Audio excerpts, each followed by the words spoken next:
On May 10, 1849, New York City exploded in violence, not over politics or war, but over Shakespeare.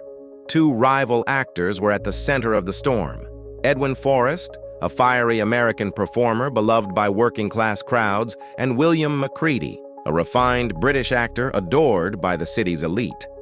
Their feud spilled onto the stage when both men performed Macbeth at different theaters.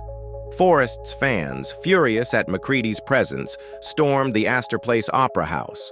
They hurled stones, tore up seats, and shouted insults until Macready barely escaped the stage alive.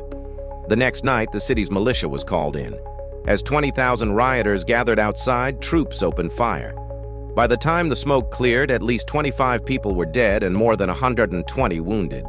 What began as a spat between actors became one of the bloodiest cultural clashes in American history. A reminder that even art can ignite riots.